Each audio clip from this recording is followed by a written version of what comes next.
This is the Maono DGM20. It is a very inexpensive USB gaming microphone. It costs about $35, which, yeah. And this microphone is an interesting option for gamers and content creators on a budget. Now, the mic is definitely not perfect, even for $35. And I'm going to talk about some of its flaws, but I'm also going to talk about the reason I'm even reviewing it at all. See, in maybe two areas, I was pleasantly surprised, and I'll tell you why. And also, I'm going to compare it to two competitors with similar prices. So first off, let's talk about build quality. The DGM20 is basically plastic, but it does feel sturdy enough for regular use. It's not going to be as durable as a metal microphone, and there are certainly competitors who provide metal-bodied mics in this price range. And the mic is built into a shock mount, kind of.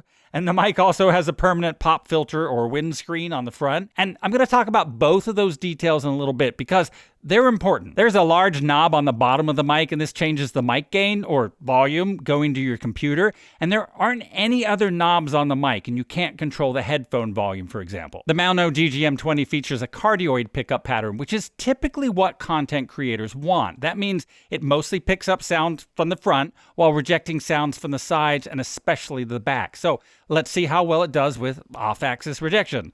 All right, so this is directly onto the mic in the front, and this is coming around 90 degrees, and this is trying to be 180 degrees, and 90 degrees on this side, and back to the front. There's a multi-purpose LED on top to give you some visual feedback. It's green during normal use, turns red when it's muted, and goes blue when noise reduction is activated. That's pretty standard. You also have a button to select your RGB color. So before we talk about some of the factors that will make or break this microphone, I should tell you about the RGB lights. There's solid color modes, and there's some wavy color modes like this. Here, I'll step through some of them.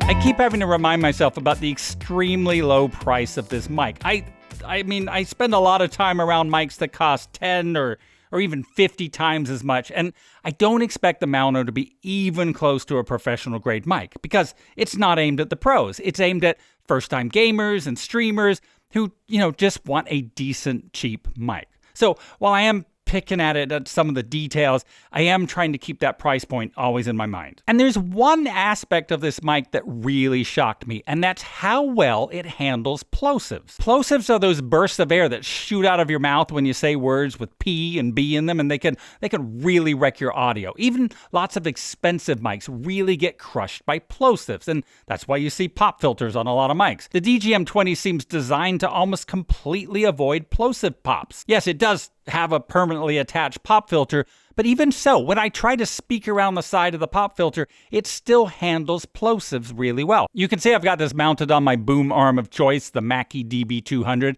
The Maono mic comes with a desktop stand, but I'm not using it. Desktop stands in general are usually a bad idea. They transmit any thumps and bumps from your hands hitting your desk and can be really distracting to your listeners. I have thrown them across the studio in previous reviews. That's how much I hate them. But also, this shock mount on the DGM20 is not really a shock mount. The mic is suspended from 4 sets of rubber bands so that it can, in theory, absorb some of the shocks coming up through the stand. That's a pretty common way to handle shock absorption, and you see it on both inexpensive and high-end mic setups. However, I think these rubber bands are too tight. Here, listen.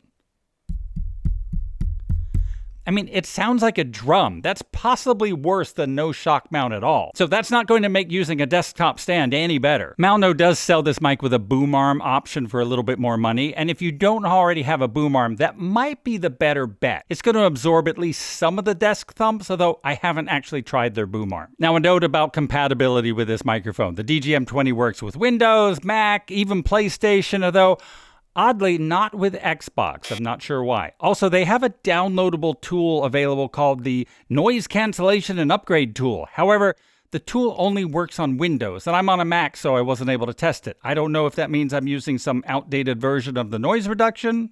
So the DGM20 has noise reduction available. It's just an on-off switch. There's no adjustments you can make. Now, I gotta warn you that I have never liked the built-in noise reduction function on a mic.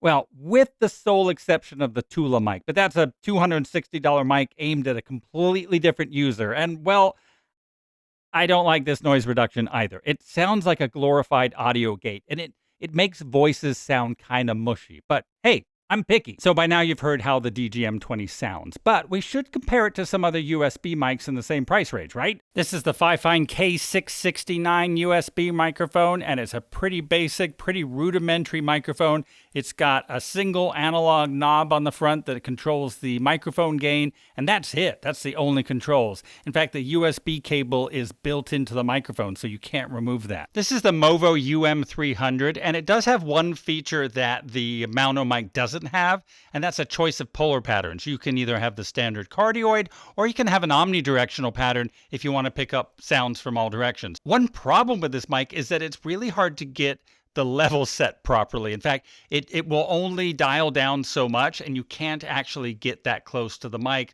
otherwise you distort it. So I'm kind of backing off from the mic here, and it may even still be distorting. By the way, I keep saying this mic is $35, but is it? Maybe you should check the affiliate links in the video notes below just to make sure.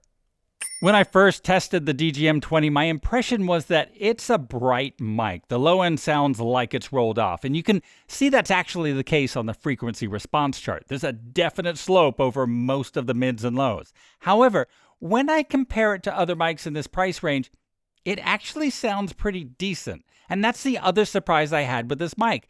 Given the extreme low cost, it sounds not bad. Way better than the Fifine, which has a kind of a nasally bark in the upper mid-range. And the Movo has a little more low end than the Fifine, but it has this boxy resonant frequency in the upper mids that I don't prefer.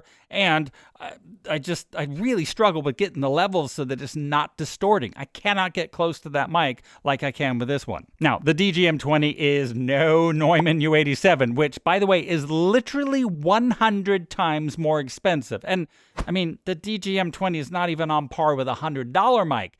It still has this sort of crunchy mid-range presence that I find kind of harsh. But if I had to pick one of these three mics to use day in and day out, I'd go with the DGM20 for two things: for sound quality and its plosive handling abilities. And I'd probably turn the RGB lights off. I'm just not an RGB guy. You know what? Let's turn those RGB lights off.